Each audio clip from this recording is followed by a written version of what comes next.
Rekaman video amatir viral di media sosial menunjukkan semburan lumpur bercampur air serta material batu setinggi 20 meter.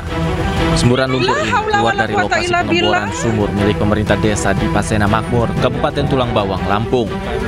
Peristiwa ini terjadi saat aktivitas pengeboran mencari sumber air bersih dilakukan. Diduga semburan ini berasal dari kedalaman 100 meter di bawah tanah.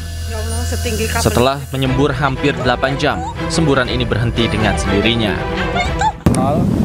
Ketika sumur itu sudah finish, sedang proses pengurasan air untuk digunakan.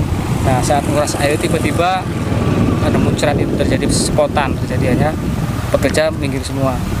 Kedalaman kurang lebih 100 meter.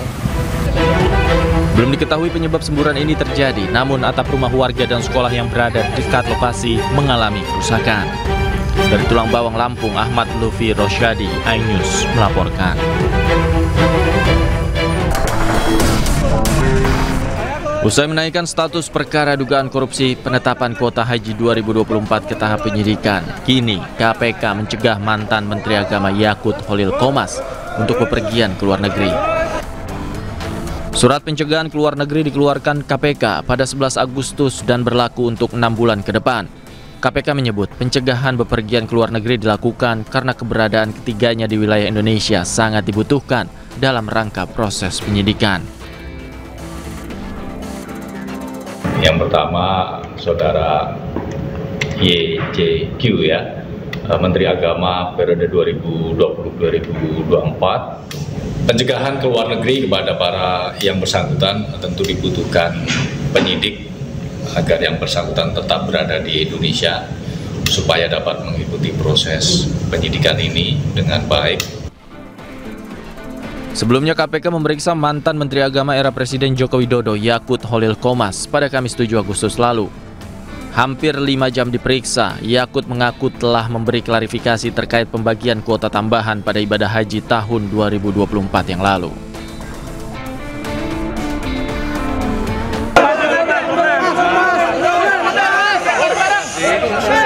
Saya berterima kasih, akhirnya saya mendapatkan kesempatan untuk mengklarifikasi segala hal, terutama yang terkait dengan pembagian kuota tambahan pada investasi tahun 2024 yang lalu. KPK juga telah memeriksa Kepala Badan Pengelola Keuangan Haji atau BPKH Fadlul Iman Syah. Selain itu, KPK juga pernah memanggil pendakwa Ustadz Khalid Basalamah. Ustadz Khalid diminta penjelasan mengenai pengetahuannya tentang pengelolaan ibadah haji. Dari Jakarta, Tim Liputan iNews melaporkan.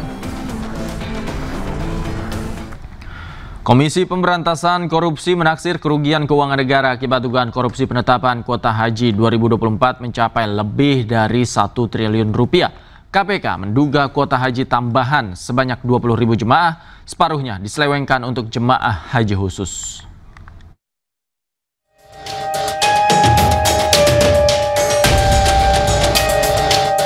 Komisi Pemberantasan Korupsi KPK telah menaikkan status kasus dugaan korupsi penetapan kuota haji 2024 dari penyelidikan ke penyidikan. KPK menghitung kerugian negara akibat perkara ini mencapai lebih dari 1 triliun rupiah.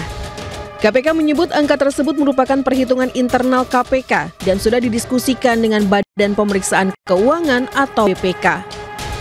Di mana dalam perkara ini hitungan awal dugaan kerugian negaranya lebih dari 1 triliun.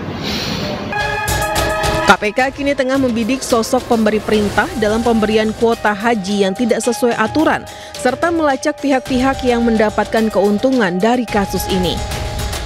Terkait dengan siapa yang memberikan perintah terhadap pembagian kuota yang tidak sesuai dengan aturan ini, kita seperti ini. Kemudian juga dari aliran dana, siapa pihak-pihak yang menerima aliran dana yang dikaitkan dengan penambahan kuota tersebut.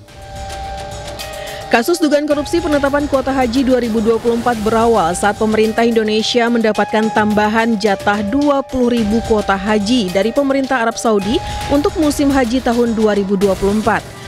Tambahan jatah itu diberikan untuk mempercepat antrian haji yang panjang di tanah air.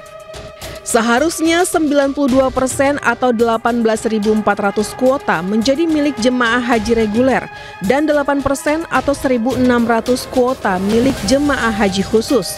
Namun Kementerian Agama era Yakut membagi rata jumlahnya untuk kuota haji reguler dan haji khusus atau 50% banding 50%.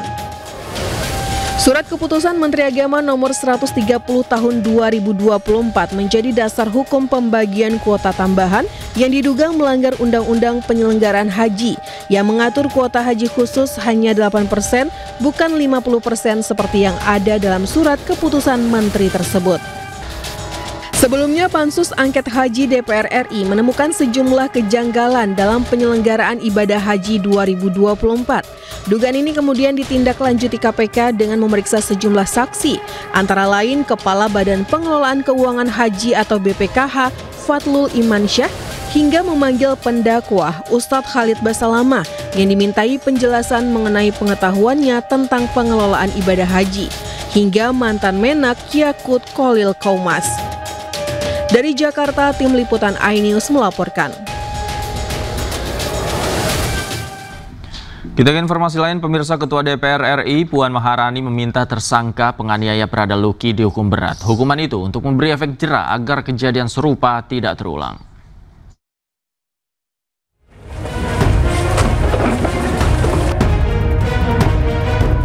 Kasus kematian Prada Luki Namo menjadi sorotan banyak pihak. Saat ini 20 orang tersangka telah diperiksa dan diamankan. Mereka diduga terlibat dalam penganiayaan Prada Luki hingga tewas. Ketua DPR Puan Maharani mendesak para pelaku diberikan hukuman tegas dan memberikan efek jera. Ya, hal tersebut tentu saja jangan sampai terulang lagi, bahwa hubungan antara senior dan junior jangan kemudian didasarkan oleh tindak atau perilaku kekerasan, namun bagaimana saling hormat dan menghormati, saling menghargai dan menghargai. Jadi apa yang sudah dilakukan penyidikan sampai kemudian akhirnya sudah ditentukan atau ditemukan 20 tersangka, ya tentu saja harus diproses secara adil dan diproses dengan baik apa yang menjadi penyebab dan bagaimana nantinya harus diberikan hukuman jera yang sebaik-baiknya, dan mekanisme yang ada harus dievaluasi, jangan sampai terulang lagi.